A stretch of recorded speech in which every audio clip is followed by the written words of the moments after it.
kailangang palitan na ito ng ating Pangulong Bongbong Marcos. Pinasubo yung ating administrasyon. And remember, ang isang sekretary po, alter ego ng ating Pangulo.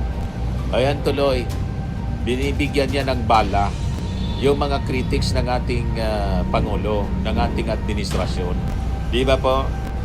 Sabi dito sa balita ng nag-i-effort para makabalik dito after that report ng sabi na hold ng Czech authorities. Ngayon, minamasama pa nila. Sana naglulugar, mga kababayan, yung ating gobyerno, paganyan. Sabi nga, damn if you do, damn if you don't. So, lumalabas ngayon, mga kababayan, sa statement ni Dulot, mga kababayan, ng seryosong dagok sa kredibilidad ng Malacanang at ng DILG. Hindi umano na nagbabagang mga balita at pagtalakay sa mga isyu ng lipunan. Bulsa! Opinyon, banat at paglalantad sa katotohanan. Bulsa! What you see is what you get. You decide. Nag-apologize, mga kababayan, si Jombic Rimulya, DILG Secretary. Palpak kasi yung mga pronouncement na sobrahan kasi ng electric fan. Na sobrahan sa hangin. Yan, sabi dito sa balita. Rimulya apologizes and takes full responsibility for the 3-week timeline to bring Saldico home. So, panahon na, mga kababayan, na I think kailangang palitan na ito ng ating Pangulong Bongbong Marcos. Pinasubo yung ating administrasyon. And remember, ang isang sekretary po, alter ego ng ating Pangulo. Ayan tuloy, binibigyan niya ng bala yung mga critics ng ating Pangulo, ng ating administrasyon. Di ba po? Sabi dito sa balita ng Bilyonaryo News Channel, it is my fault, CILG Rimulya, after setting a 3-week timeline to bring fugitive former Representative Saldico home, Interior Secretary Jombic Rimulya tells PNC it takes full responsibility for presuming Czech Republic holds the same process as the Philippines in deporting citizens. Yes, it was my fault. I presume that the process of the Czech Republic was the same as the Philippines. Apparently, they function on different rules. I take full responsibility for those statements. I apologize. I think hindi sufficient yung apology. Mag-apology lang siya. Kailangan siguro itong si Jombic Rimulya ay palitan na. Palitan na lang po. Ibalik si Binhor Abalos. Magaling si Binhor Abalos. O kung hindi, si Trillanes. Pwede dyan sa, sa DILG. At saka si Binhor Abalos, pwede sa, sa DOJ. Kasi abogado yon. Ipalit kay Acting Secretary Bida. Kasi si Acting Secretary Bida para hindi bida. Ipabida lang. Sablay, di ba? Mga kababayan, napahiya yung ating Pangulong Bongbong Marcos. Siyempre, saan manggaling yung mga information na to, kundi sa kanya mga officials. Kaya, tingin ng Pangulo, kala niya, mapapabalik na si Saldico. Pumalpak, mga kababayan. Talagang napahiya yung ating administrasyon. Kinakapitalize naman ng mga critics para siraan yung ating Pangulo. Pero the intention of the President, napakaganda. Di ba?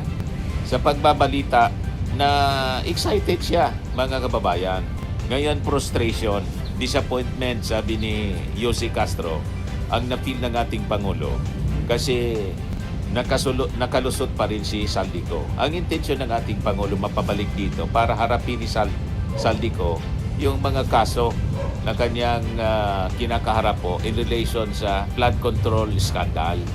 So makikita natin yung sincerity ng ating Pangulo na talaga tundukan ang isyo sa flood control at solusyonan yung problema sa korupsyon. Ngayon po, na-divert doon sa issue ng failure ng ating gobyerno na maibalik dito sa ating bansa si Saldico. Hindi na pinag-usapan kung gaano ka-eager yung ating Pangulo na iharap sa hustisya si Saldico. Di ba may mali, mga kababayan? Ang importante dito, yung intensyon ng ating Pangulo. Hindi yung pag-fail niya, mga kababayan, na maibalik si Saldico.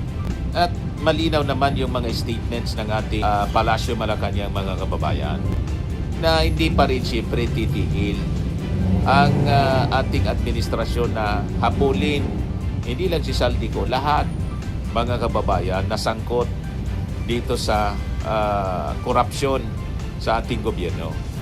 Di ba napakaganda ng intensyon ng ating Pangulong Bongbong Marcos?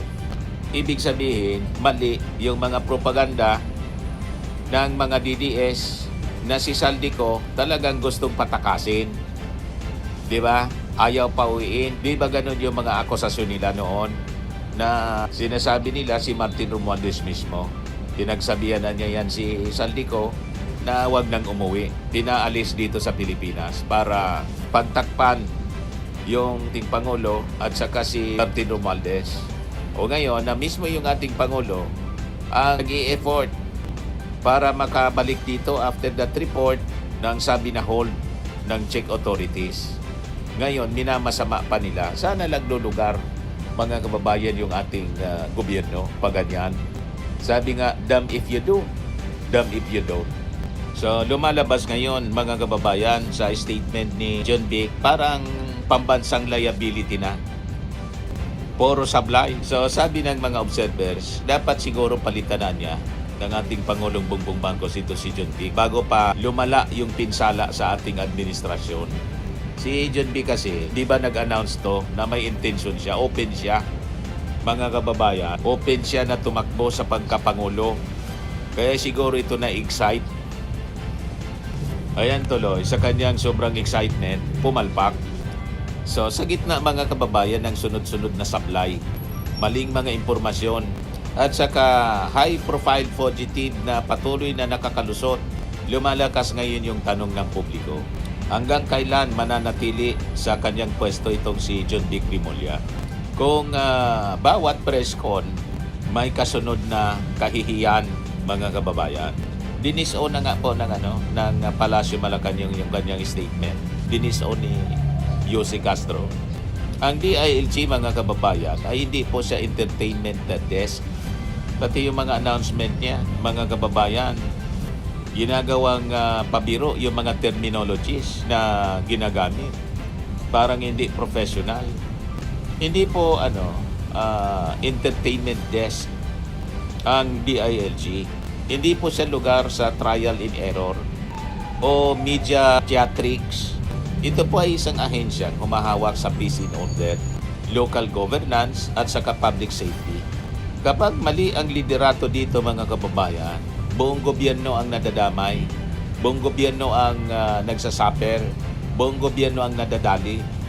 Ang pagtakas mga kababayan ni Saldico mula sa custody ng Czech authorities, hindi po siya simpleng aberya. Isa itong malaking embarrassment sa totoo lang sa gobyerno at indikasyon ng kapalpakan sa coordination. Noong April 16, inanunsyo ng ating Pangulong Bongbong na nasa custody na niya ng Czech authorities si Saldico. Ngunit pagsapit ng April 28, kahapon lang, nakumpirmang nakalabas na pala si Saldico ng Czech Republic at wala na sa custody ng Czech authorities. Ayon sa ulat, nasa France na ngayon si Saldico at naghain ng application for political asylum. So ang ibig sabihin nito, habang nagdidiwang yung ilan, nakatakas na pala yung target. Isa po itong malinaw na failure sa follow-through. Sa operasyon mga kababayan, hindi sapat yung nahuli na. Ang tunay na tanong ay na-secure ba siya? Naibalik ba? Napanagot ba mga kababayan?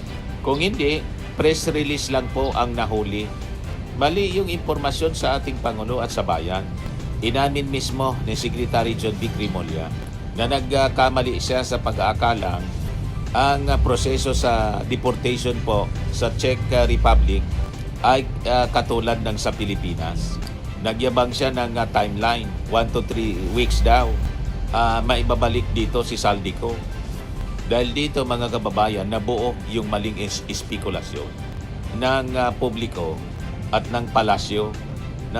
Napasubo yung Palasyo Malacanang dahil kay John Vic. Lumalabas na hindi pala ganoon kasimple ang proseso sa Europe. So ito yung mas mabigat na issue. Hindi lang siya nagkamali sa pizza, mga kababayan. Nagkamali siya sa kabuuang assessment. So kapag ang kalihim ng DILG ay nagpapakain ng maling intel sa ating Pangulo mismo, hindi lang pangalan niya yung nadadali, pati Pangulo at buong administrasyon, mga kababayan, napapahiya. Ito na nga po ang nangyayari ngayon. So ang maling impormasyon na nakarating sa Pangulo, nagdulot, mga kababayan, ng seryosong dagok sa kredibilidad ng Malacanang at ng DILG. Hindi umano na secure ang tamang diplomatic at legal mechanisms. Kabilang sa mga binabanggit ng mga kritiko, ang kakulangan sa tamang delegasyon at kakulangan sa pag-secure ng Interpol Red Notice sa tamang timing. Ang resulta, dagdag gastos, dagdag kahihiyan, dagdag duda sa kakayahan ng Estado. Kapag paulit-ulit na, mga kababayan, yung ganitong sablay, hindi na siya isolated incident. Pattern na siya, mga kababayan. Hindi po sapat ang sorry sa timeline na nangyari. So bagamat tumingi ng paumanhin si Remulla, marami pong mga critics ang nagsasabing kulang po ito. Ang issue ay hindi lang maling timeline. Ang issue ay maling impormasyon mismo. Ang issue, mga kababayan, ay ang paglagay mismo sa Pangulo sa alanganin sa isang international na usapin. So ang tunay na accountability, mga kababayan, hindi po yung scripted na apology. Ito po ay pagtanggap dapat sa buong pagkakamali at pag-ako ng consequence. Kaya yung kung may kahihiyan pa itong si John Dick Remulla, mga kababayan, I think dapat siyang mag-resign po. So ito yung Remulla signature. Nadamay pati si dating Speaker Martin Romualdez sa kwentong walang tibay, mga kababayan. Matatandaan na ginamit ng kanyang kapatid ang mga pahayag at testimonya po ni Saldico upang idawit sa bilyon-bilyon na flood control anomaly si Martin Romualdez. Ngunit kalaunan, inamin mismo ni Secretary John Dick na very clean at walang fingerprint o paper trail na direkta pong nag-uugnay kay Martin Romualdez sa mga anomalya. So ang ibig sabihin, nauna yung paratang kaysa sa mga ebidensya. So bakit hindi niya kinausap ang kapatid niyang si Boying? So ito ang delikado, mga kababayan, sa pamamahala. Kapag salita muna bago facts, kapag haka-haka ang inuuna, nasisira yung pangalan ng mga tao at pati yung integridad ng investigasyon. Then yung hide and seek kay Atong Ang. So bukod kay Saldico, yung issue kay Saldico, mga kababayan, marami ding puna na tila paulit-ulit na kwento sa paghuli, mga kababayan, kay Atong Ang.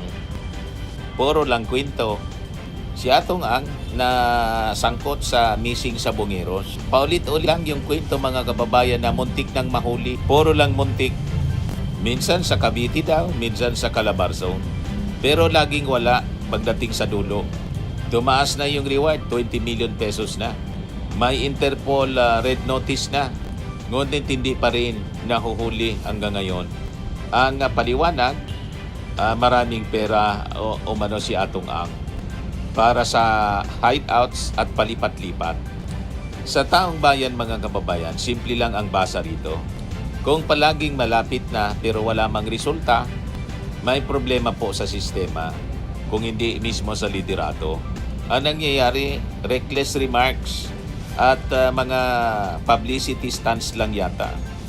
Pinuna din, mga kababayan, ng kampo ni Atong ang mga payag ni Remulla na armed and dangerous yung kanilang kliyente. May mga nagsabing tila nag-iikayat pa ng shoot to kill mentality. Ang mga salita, mga kababayan, ng isang DILG secretary ay may bigat. Hindi dapat ito ginagamit sa mga padrama, dramatic effect. Matatandaan, mga kababayan, na nagkaroon din ng tensyon sa pagitan noon ni Remulla at saka ni General Torre bago ito natanggal sa pwesto, si Nicolas Torre. Kumalat yung balita na sabi hindi pagkakaunawaan. kaugnay ng umano'y 8 billion pesos na insertions or budget insertions para sa mga assault rifles. Tumanggi umano si Torre na pumirma rito. Bilang chairman, mga kababayan ng NAPOLCOM, pinawalang bisa rin niya ang ilang reshuffling orders ni Torre. Sa mata ng publiko, kapag may usok mga kababayan, may tanong kung may apoy. At kapag magulo ang relasyon mga kababayan ng civilian leadership at saka PNP, PNP Command, apektado ang buong institusyon. Ang nangyayari puro presscon pero kulang sa resulta mga kababayan. Marami yung mga nakakapansin nito sa ating mga netizens. Yung estilo ni John Vic, laging may camera, laging may announcement, laging may lead or sighting. Pero ano nangyari? Si Saldico nakalabas. Napaya tuloy, mga kababayan, yung ating Pangulong Bongbong. Si Atong Ang, hindi pa rin nahuhuli. Mga kontrobersya, dumarami. Remember, noong July 2025, binatikos siya mga kababayan dahil sa mga social media posts tungkol sa mga sa class suspensions na may mga tunong mga abangers. Kaya ito yung ginagamit ngayon laban sa kanya. Wala niyang nangyari sa mga abangers. Ang daming mga abangers sa paghuli kay Saldico. Pagbabalik, walang nangyari. Yan mga style ni John Vic. Mga abangers, sarap ng bugsiko. So sa gitna ng kalamidad mga kababayan, marami yung nagsabi. Kulangan niya si John Vic sa delikadesa and sensitivity.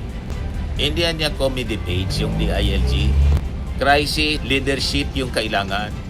So ngayon, bakit marami na ngayon ang nananawagan na palitan na po si John Vic? Dahil po sa unti-unting pagkawala ng tiwala ng publiko. Sunod-sunod yung false alarms at sablay. Intelligence and operational failures. High-profile fugitives yung mga nakakalusot. Reputational risk sa ating Pangulong Bongbong. Nadadama yung ating Pangulo. Napapahiya. Lumalabas wrong intel yung pinapasa mga kababayan sa ating Pangulo. Diba? Nakakaya. May politisasyon sa institusyon. Mga sigalot, mga kababayan, sa loob ng PNP at saka mga budget controversies. Style over substance. Mas malakas sa presscon kaysa sa convictions, mga kababayan. May conflict of interest at personal agenda. Kapag ginagamit yung mga testimonya para manila ng walang sapat na ebidensya, nadudumihan mga kababayan yung hustisya. Ang posisyon mga kababayan ng DILG Secretary, nangangailangan po ng integridad, accuracy, discipline, saka siyempre command responsibility. Hindi pwede pong puro daldal tapos sablay sa dulo. Hindi pwede pong bida-bida sa camera, kulelat naman po sa operasyon. So kapag ang isang DILG Secretary paulit-ulit ng source ng kahihiyan, maling mga impormasyon, saka institutional damage, hindi na siya asset, isa na po siyang malinaw na liability sa Marcos administration. So kung ang DILG Secretary ay mabilis na mag-anunsyo kaysa sa mag-deliver, I think panahon na magpalit yung ating Pangulo. May mga magagaling na personalities na pwedeng ipalit kay John Vic Rimulya. Tama po mga kababayan, ayun lang ang ating short video ngayon. Ako po si Dante Maravillas. Bye-bye po.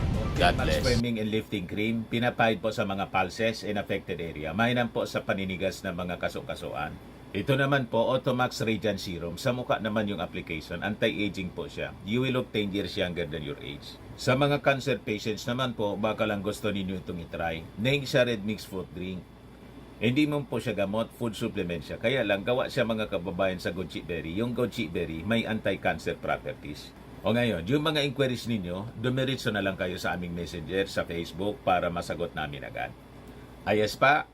Ayos na ayos niya, Mr. Maravilla. Sa mga naghanap po ng malinis and spacious fitness gym, pumunta lang po kayo sa aming Colossal Fitness Gym. May Grab ka rental din po kami. But anyway, Ito po pala yung aming bagong product na binibenta online. I am worldwide amazing pure organic barley powdered drink mix from Australia. Negosyo to ng aking anak na architect entrepreneur Riz Maravillas. Ayan po. Kontakin na lang po ninyo siya, Riz Maravillas on Facebook. Ang mga health benefits niya: boost immunity, improves digestion, enhance energy levels, packed with antioxidants, prevent cancer. Ito naman po yung bago naming product na binibenta online. Eye Glow Serum, whitening po siya. Tingnan ninyo yung epekto sa aking anak na architect before and now. Yung mga inquiries po ninyo, dumiretso na lang kayo sa kanyang Facebook account, Riz Maravillas.